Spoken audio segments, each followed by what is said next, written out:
The funniest shit ever. So this guy, for years, who always flown those Trump flags, well, now he turned the upside down because Trump is all the farmers. Look at this shit. I hope he them all up, man. This is between coming from Helena and going to Little Rock, and now all of a sudden his Trump 2024 flag is flying upside down.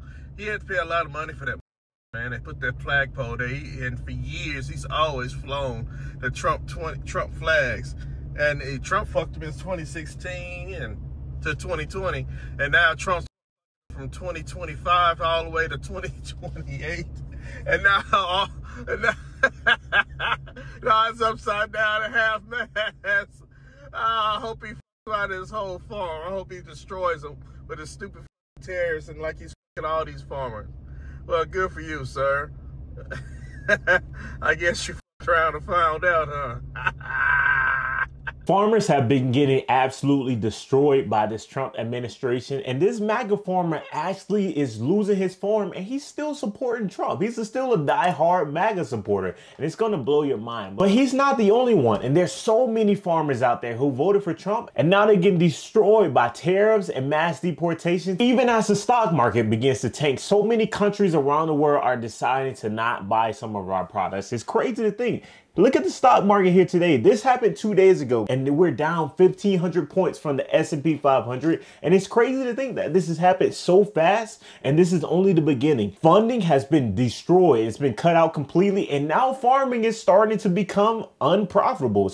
But check this out. This guy breaks down how farming is becoming unprofitable. There's always been less farmers. It's always been getting smaller, but it's going so rapidly now. So when I was a kid, somebody would retire and they would sell. They would have their auction, and maybe they would rent the farm out, and somebody would rent that farmstead from, or they would sell it and they would move. They'd build a house. They build a new house. They sold the farm. Somebody would come to that farm and they would farm at that farm. Nobody does that now. Nope. Around us, there's enough demand for houses. They want the house. That just gets absorbed. So it's not being replaced, and that's going away. The silos, and and those guys built all that, and it's just disappearing. Now, with farming becoming unprofitable, nobody truly really wants to become a farmer, because you got all these tariffs. If you knew that if you grew a crop and 20% of that at minimum is going to be taxed, and you're going to lose all that money because of some tax that's supposed to make the country more wealthier and supposed to pay off debt, you wouldn't do it. There's even one farmer here that I'm showing you. His whole team has been getting deported,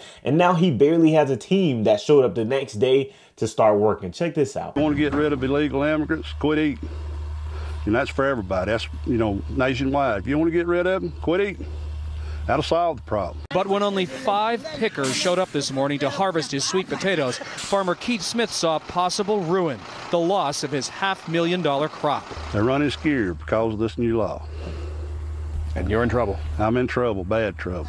Smith's 200 acres need 20 pickers, mostly Mexican nationals. There is not enough documented people here to supply that workforce.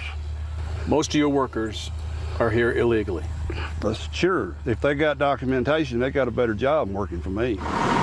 Fernando Aldeman, a Mexican national, has worked Smith's farm since 1992. Everybody's just scared. Yeah. Now, are you here legally? No. No. So, are you scared? Yeah, I'm scared.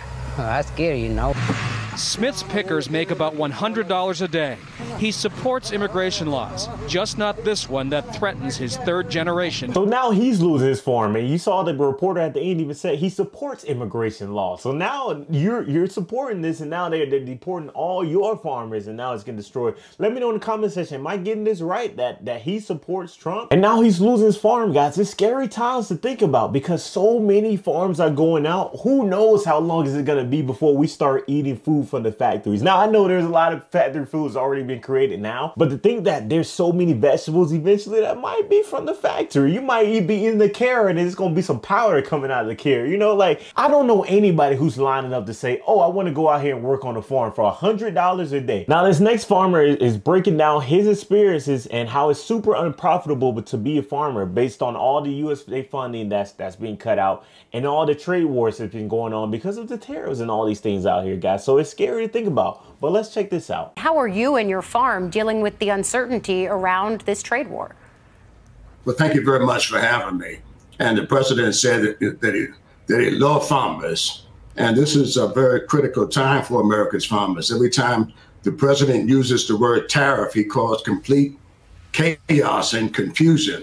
And it's created a state of emergency for America's farmers. Right now, there's $30 billion at USDA that haven't been dispersed to America's farmers. It's planting season. We don't have farm operating loans in place. Those are grants and other services that have been cut and frozen to America's farmers. And my message to the president today, if you love America's farmers, release that money so that farmers can get in the field and put their planters out here. I wanted to start off by saying I did vote for Donald Trump. We are possibly going to lose our farm if NRCS doesn't hold up their contract with us on the EQIP program. So the reason that they're not able to hold up the contract is our EQIP program, which is cost sharing on fences, waters, a well, and some seedings, was funded by the Inflation Reduction Act. Because of the executive orders, there's a pause or a freeze on the funding through the Inflation Reduction Act, and they're not able to pay out on the stuff that we completed or anything going forward. I'm not the only one this is affecting. So there are other farmers in the comments saying that they're in the same boat that I'm in because they signed these contracts, and the contracts, even like, so whenever I looked into the contract, I made sure that that funding was set aside. It wasn't funding that, oh, we hope it's there whenever it's done. I made sure that that funding was set aside so that way before I made these business decisions, I knew that funding was there per contract. So they're backing out on the contract because they don't have the funding. They can't release the funds. Now he's in one of the most important seasons of his farming business, and he can't proceed because all the funding that he's using to support his business is being shut off. And I saw so many farmers before the election talk about, oh, Trump is for the farmers. And I'm gonna put this video right here so you can check it out. But Trump is for the farmers. He's gonna come in and support us. Farmers for Trump. This was a huge campaign pitch for so many farmers out here. And that's why so many states are deep red. South Dakota, Kansas, Nebraska, Iowa, the list goes on. And all these states were deep red. And now they're living the effects of what they voted for. Now, this is a video that I wanted to show you guys of this all. This is the craziest thing. It's gonna blow your mind, but this guy literally voted for Trump and he still supports Trump. He still die hard and strong. He's out here in South Dakota and he knows his team of illegal immigrants are gonna be sent out and gonna be deported, and now he doesn't know who and how his business is gonna run because he said himself within the next couple of days his business is gonna be out if he deports all his employees on his farms. Let's check this out. What percentage of your workers are not U.S. born? Probably half. About half? Yeah. How many hours does this go on? It's 24 hours a day. You know, we could milk 8 hours a day, but it wouldn't be feasible or profitable for us to produce milk. So you need workers like this year-round? Yes, yes.